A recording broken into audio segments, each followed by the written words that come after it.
Hello बच्चों, let's read this question. A battery A 15 volt and 1 ohm internal resistance and a battery B 10 volt and 1 ohm internal resistance are joined to a resistance of 3 ohm as shown in figure. And हमें ये figure given है circuit की और हमें column 1 and column 2 match करने हैं और उसके अकॉर्डिंगली ही हमें ऑप्शंस बताने हैं. सो मैं कॉलम 1 का जो A गिवन है इसे पढ़ता हूँ. This is potential drop across A और हमें कॉलम 2 में से मैच करना है, मतलब ए जो कि ये है और बी ये है. हमें ए के अक्रॉस पोटेंशियल डिफरेंस निकालना है या पोटेंशियल ड्रॉप निकालना है. तो मैं इस क्वेश्चन से रिलेटेड आपको की कंसेप्ट बता देता हूँ कि इस क्वेश्चन में की कंसेप्ट क्या क्या यूज होंगे. देखो, जो आपकी बैटरीज के टर्मिनल्स होते हैं ना, इनका साइन काफी इंपॉर्टेंट हो जाता है. अगर मान लो दो बैटरीज के साइन कुछ ऐसे जुड़े हुए हैं, ये लेट से V1 है, ये लेट से V2 है, तो फिर इनका नेट ईएमएफ जो आने वाला है वो V1 प्लस V2 डायरेक्ट हो जाएगा, बिकॉज इसके पॉजिटिव नेगेटिव मतलब पॉजिटिव से नेगेटिव अल्टरनेट साइन के साथ जुड़े हुए हैं. बट अगर मैं सेकंड केस कंसिडर करूं कि ये आपकी जो बैटरी है इसकी पोलैरिटी ऐसी है और इस वाले की पोलैरिटी ऐसी है, मतलब पॉजिटिव के साथ नेगेटिव तो है बट यहाँ पे नेगेटिव नेगेटिव के साथ है और यहाँ पे पॉजिटिव है, तो फिर इसमें जो नेट ईएमएफ आने वाला है net V, this is modulus of V1 minus V2. बस इस चीज का ध्यान रखना होता है. यहाँ पे जैसे यहाँ पे दे रखा है कि ए की जो बैटरी है और बी की बैटरी, इन दोनों की पोलैरिटी अलग अलग है, तो फिर यहाँ से हमें पता चल जाएगा कि ए की बैटरी ज्यादा मैग्नीट्यूड की है एज कम्पेयर टू बी. तो यहाँ से जो मैग्नीट्यूड आने वाला है this comes out to be 5 volt और करंट जो बड़ी बैटरी का मैग्नीट्यूड है उसके अकॉर्डिंगली डिसाइड होगा. तो 5 वोल्ट विद करंट की डायरेक्शन ऐसे. और अब हम इस सर्किट को आगे सोल्व करते हैं. जैसा कि मैंने आपको बताया कि ये आपके पास ए बैटरी है एंड ये बैटरी बी है और इन दोनों के बीच ये 3 ओम का रेजिस्टेंस लगा हुआ है. मैं इनकी वैल्यूज भी लिख लेता हूँ. ये 15 वोल्ट, ये 1 ओम, ये 10 वोल्ट, ये 1 ओम एंड ये 3 ओम.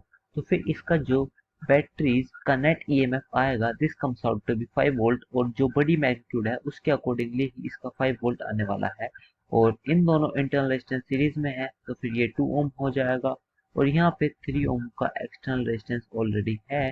तो फिर अब यहाँ पर हमारे पास V की वैल्यू 5 वोल्ट है और net resistance which is R equivalent इसकी वैल्यू भी 5 ओम है. तो फिर यहाँ से जो हमारे पास करंट की वैल्यू है which is V by R, this comes out to be 1 ampere. अब हमारे पास करंट की वैल्यू आ चुकी है. अब हम किसी भी बैटरी किसी भी रेजिस्टेंस के अक्रॉस ड्रॉप निकाल सकते हैं. पहले तो हम 15 वोल्ट की बैटरी में से ड्रॉप निकालेंगे बिकॉज हमें ए के अक्रॉस ही पोटेंशियल ड्रॉप पूछा है. तो फिर जो इसमें गेन हुआ है दिस इज 15 वोल्ट का गेन, करंट इस डायरेक्शन में जा रहा है और ड्रॉप जो हुआ है वो 1 वोल्ट का ड्रॉप हुआ है बिकॉज 1 ओम एंड 1 एम्पियर तो 1 ही आने वाला है और इसके अक्रॉस वोल्टेज लेट से V है. तो फिर यहाँ से आपके पास V की वैल्यू आ जाएगी 14 वोल्ट. तो आपके पास ए के अक्रॉस 14 वोल्ट का ड्रॉप हुआ है. मैंने इसको ये लिख दिया अक्रॉस ए. एंड सिमिलरली अब हम बी के अक्रॉस देखेंगे तो फिर बी के अक्रॉस जो आपके पास ड्रॉप है दिस इज 1 इंटू माइनस 1 जो कि रेजिस्टेंस के अक्रॉस है और बैटरी में भी ड्रॉप 10 वोल्ट का. और यहाँ पर जो पोटेंशियल ड्रॉप की वैल्यू है this is minus V is equal to 0 because current इसी डायरेक्शन में फ्लो हो रहा है. तो फिर यहाँ से V की वैल्यू लेट से इसको V डैश कह देता हूँ तो फिर V डैश की वैल्यू 11 वोल्ट आ जाएगी. तो फिर हमारे पास अक्रॉस B जो पोटेंशियल ड्रॉप हुआ है वो 11 वोल्ट का हुआ है. ये हमारा A है, ये B है और इसके अक्रॉस हमें पता चल चुका है कि कितना कितना पोटेंशियल ड्रॉप हो रहा है. और एक चीज और कि हमें क्वेश्चन में गिवन है कि power is supplied by battery, तो हमें ये पता है कि अगर बैटरी A का मैग्नीट्यूड ज्यादा है तो पावर सप्लाई भी A ही करेगी. तो C का A हो जाएगा एंड D का B हो जाएगा क्योंकि पावर कंज्यूम्ड बाय बैटरी वो वाली जिसमें करंट फ्लो होएगा, मतलब छोटी मैग्नीट्यूड की पावर वाली बैटरी करंट कंज्यूम करेगी, इसलिए डी का बी.